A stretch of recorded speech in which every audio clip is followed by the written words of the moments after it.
It says, for he himself is our peace, who made both groups into one and broke down the barrier. He gave us breakthrough, breaking down the barrier of the dividing wall by abolishing in his flesh the hostility, which is the law, composed of commandments expressed in ordinances. You know what that phrase there, or that statement means, commandments expressed in ordinances? It means the traditions of men built upon the law of God. It's when man took God's perfect and spotless law and made it something that it wasn't in and of themselves. Jesus tore that asunder and cast it away.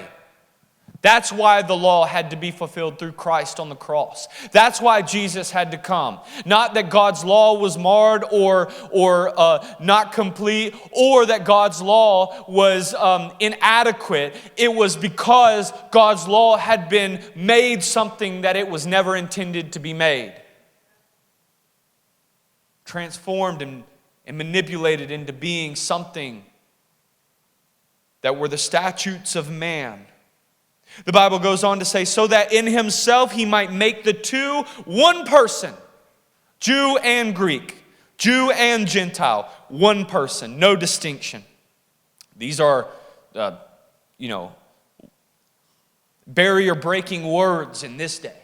Today we think, oh, wow, I knew that. Jesus came that all should have life and that none should perish. Of course. But in this day, this was breaking news.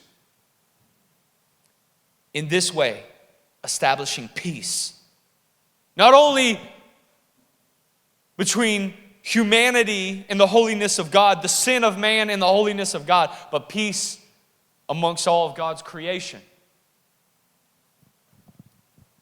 And that he might reconcile them both in one body to God through the cross, by it having put to death the hostility. Remember, the hostility of the flesh, the hostility of the law composed of commandments expressed in ordinances, the hostility of religion.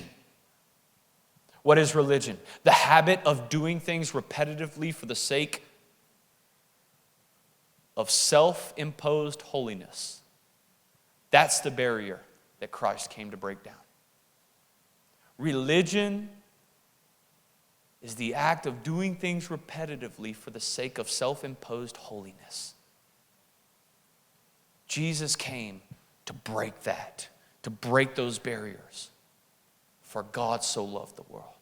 He couldn't bear see us go down that path. He couldn't bear the sight of the creation he loves the most building up more towers of Babel in and of themselves, creating for themselves a name and not recognizing God as the one and only God of creation.